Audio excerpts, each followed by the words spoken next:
And bam. So, as you can probably see from the title, today we will discuss about the condensed gap phenomenon. And question is, have you ever heard about it? Well, chances are you haven't. Why? Because I invented it.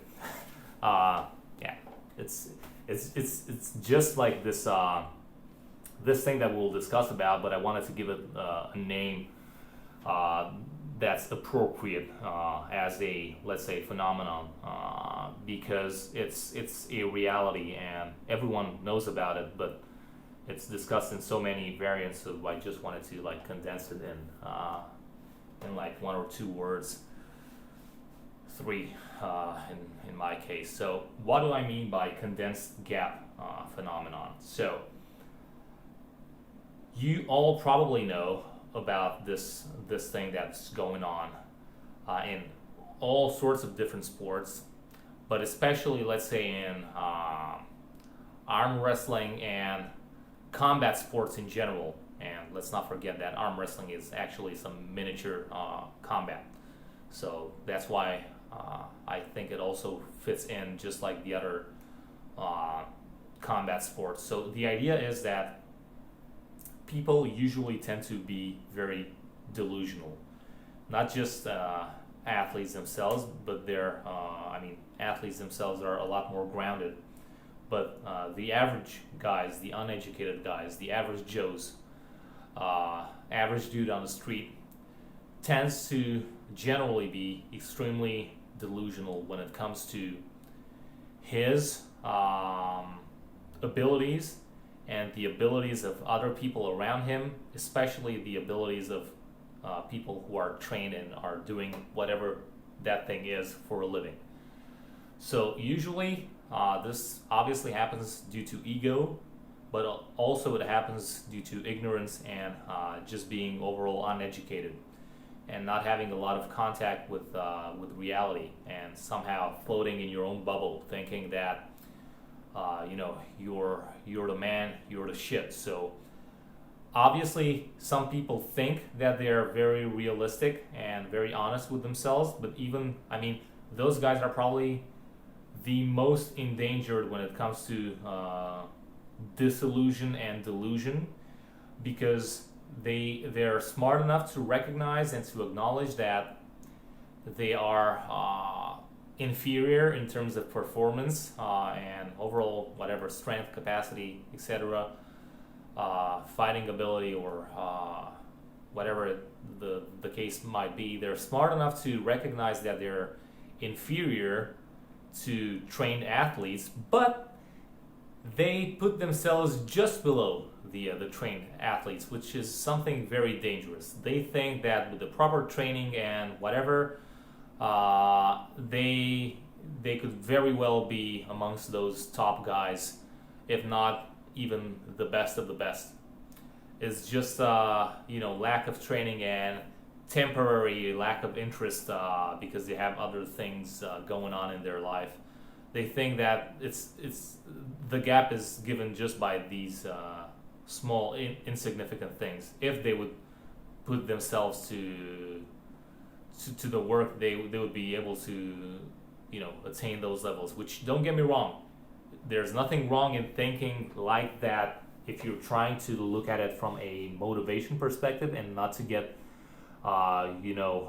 obsessed with the idea that you'll never be able to do anything with your life and you're not made for this sport or whatever. But we've all seen those guys who just get their teeth knocked out within like a split second just because they think they're the hottest thing to walk the sun, and they just think they're the man, basically, in whatever room you put them in. They're the smartest, they're the brightest, they're the toughest, they're the alpha, they're the machos. And it's very funny because the majority of people think like this, and if you put like 10 or 100 or 1,000 people in one room, that would be a pretty big room, but you get the idea. All of them, by the virtue of the assumption that we just made, all of them would think the same about themselves versus everyone else around. It's like with those tough dudes walking down the street thinking that, you know, they're, like I said, they're no match for the other guy. Actually, the other guys are no match for them. When in reality, the first version would have been the right one. They have completely false expectations, and they have no idea what they're putting themselves into. I'm also a victim of this, phenomenon, like I said, and all of us are to some extent. You can even see every now and then some of the top guys who, again, they are top guys in the sport, but they make some very strange, bold claims that make people like you and I really see that in this particular regard, unfortunately, they are delusional. They're just on some internal hype train of their own, and they're unable to see reality for what it is at this point. And I'm not talking about people who are just boasting, but on the inside they know what it is about. I'm talking about people who genuinely think that they have a chance against this guy or that guy, or under certain circumstances they think they can outperform whoever, and so on and so forth. So the thing is that the reason why I call it the condensed gap is because there is this humongous, gargantuous gap between people that is not being recognized. And I'll give you an example. I go out there and let's say I select a guy who I can flash pin even at 2 a.m. with my eyes closed. Someone who's significantly inferior. Sorry, and just in case you said bless you, thank you. Blessed be thy, whatever. So let's say we go out there and we find someone who's significantly inferior to me, up to that point where I can just crush him, and he feels like not even in a lifetime he'll be able to do anything against me. Whether or not that's true, it doesn't matter. What matters is the current level and the sensations that I'm imprinting in his brain as soon as we grip up and I start smashing him. So we have that guy. Now you take that same guy and you put him against someone like, I don't know, Devin, like Michael, anyone from the top guys. You pretty much know what I'm about to say, right? He's not only so far below, but he's also very untrained and uneducated in this whole thing, and he probably doesn't even have a very solid mind-to-body connection of his own. So he's really unable to assess a lot of things. And you put him up with a guy like Devin or Travis or Michael or whatever. But let's take someone who might not trigger an immediate response towards certain physiognomic or whatever characteristics. So let's not take someone who's extremely heavy or extremely big, because if you put this guy against someone like Levon or Dennis, obviously, yeah, he won't be able probably to judge the strength, but because he sees all of the differences, he knows for sure Dennis would just crush me like this, right? So let's not take some of the obvious answers. Let's assume you would put him up against someone like, I'm not sure, like some lightweight or middleweight, someone like Giannis Mullins or whoever, who would completely annihilate me every fucking time of the day, even with probably 2 or 3 fingers. But here's the thing: you put both of us against such an untrained individual, he will not be able to assess the gap that exists between myself and him, and also between him and, for example, Giannis, and then the gap between Giannis and me and myself. So for him, we're just obviously way stronger guys, but whether or not one of us is stronger than the other, he can no longer tell, or even if he can't tell that Giannis is stronger, maybe he just thinks that, yeah, he's stronger, but he has no idea how big this gap is. And that's why I'm calling it the condensed gap phenomenon, because you take some of these bravo macho guys and you put them against the elite in our sport or any other sport that falls into this pitfall. And there's a lot of sports out there. It's kind of like the Al Bundy syndrome. Now that I think of it, with the whole 4 touchdowns in a game, thinking you're still some hot shot or whatever.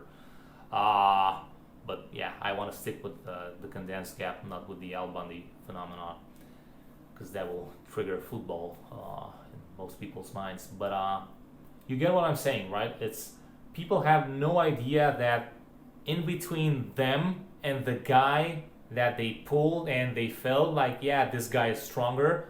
Unfortunately, they think that with enough training or preparation, whatever, they could close in on this gap, which is something that's a lot of times, unfortunately, it's not true, because I am smashing them, then there's another guy who smashes me, and then there's hundreds or thousands or hundreds of thousands or even millions of people that are continually smashing the other guy, and this goes on and on by the time we get to guys like Devin or whatever. So if you were to make the gap, if you were to depict the gap correctly, you would have to put or fill in all of these intermediate positions where the strength gap is just high enough to be noticed, but not any bigger. So just to see where the next guy could come in and he has the edge over the previous guy. So we won't take micro management here where this guy is stronger than the other guy, but because of other factors you're unable to determine, because this guy can actually be the winner in a lot of other cases just because other things come into play. So like I said, big enough of a gap where you can see clearly the differences, whether you can measure this thing with numbers or whatever, doesn't matter. You get what I'm saying. The gap is humongous compared to what people think. They just think that they're one or two or a few places. Even the most realistic people still think that they're further down the line, but they're still in the line. Whereas in reality, unfortunately, like I said, they're not even in the equation, because they're light years away from even being, at the horizon.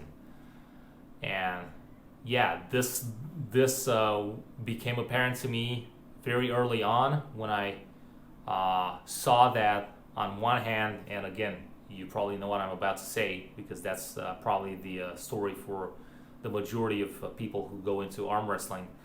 I was always the strongest amongst all of my friends, classmates, whatever, and I developed this very false mindset that I'm pretty much like the shit no matter where I'm going.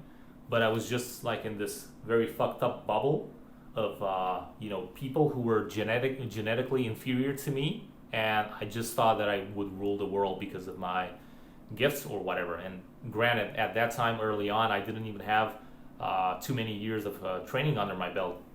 I was just stronger because I was just stronger by nature. So indeed, in such early stages, you can say that it's genetics that are playing a part in this whole thing. But obviously, later on, I started grabbing other people, and there was, for example, this one guy, my very, very close friend, who was always stronger than me, but he was just there. He was like the next guy, just like I said previously. He was like the next guy in line, and I was always chasing him, in terms of my progression. But every time I was leveling up, he was also leveling up, and he was never standing still. So I think up till this day, he's still exactly the very next guy in line for me. And I was always kind of like intrigued why all of a sudden, even after discovering this guy, there was no one else who was able to ever defeat me but this one guy. And this one guy remained as the one guy for many years. But then this one guy turned into two guys. And then occasionally, very sporadically, I would have, let's say, unpleasant surprises from people who probably, just like myself back in the day when I was I was probably surprising people because they were not expecting me to just smash them. I also started getting surprises, and not necessarily because they were smashing me, because most of the times I was still stronger and I was still winning, but I didn't like the fact that they were unexpectedly strong. I was struggling with them a bit more than I would have wanted to. And then, fast forward, I went into my first professional competition. That's going to be a completely different video. But yeah, that's when my eyes were truly open. I was no longer delusional by that point. So even before stepping into that competition, I knew very well where I was, but I just wanted to physically acknowledge it. And I did.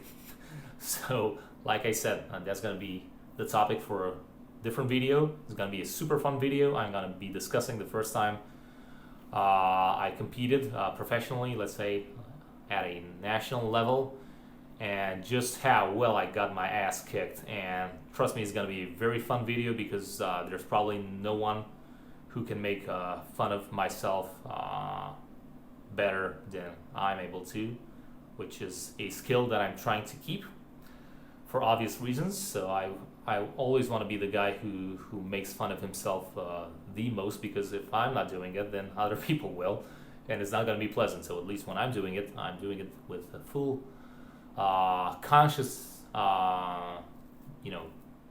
intentions and with full control, I guess. Right? So better make fun of yourself before someone else makes fun of you. That's, I guess, the motto for today, kids or guys or whoever's watching, if there's anyone watching. But yeah, let me know what you guys think. Let me know if you think you kind of fall into this category of delusional people, perhaps. Who knows, maybe there's a chance, or maybe not, because you're already very aware of of all these things that I've discussed. But yeah, that's why I call it, and I'm kind of trying to coin it. I want to be like the guy who coined it if it ever becomes a thing for discussing. For discussion with other big names out there and whatever. I want to hold the trademark to this. I'm kidding, but yeah, I wanted to give it a name that fully encompasses this whole concept within just a few words. So let me know what you think about this condensed gap phenomenon. Are you in it? Are you outside of it? Were you aware of it? Were you not aware of it, but this video probably made you think? Or do you actually think that this whole video is bullshit? There's no such thing as condensed phenomenon, because you actually think that you're one of the guys who can smash people, whether it's arm wrestling or any other type of sport, just because you're genetically gifted. And not just for you, but the difference between the average Joe and the top tiers, the top tier athletes is not that big. It's big, but it's not that big, and it can be quickly filled. So let me know what you think. I'm really interested to see what the rest of the world out there thinks, both if you're educated through sport, or if you're educated in general, or if you're just ignorant or whatever. if you're outside of the sport or any other sport, doesn't matter. It's not about pointing fingers or calling names. I just genuinely want to know how you guys perceive this thing. So yeah, drop me some comments down below. Feel free to make some video follow-ups if you will, and let's keep this ball rolling for quite a bit, I hope. Okay, so until next time, we're done with my rambling on. Yeah.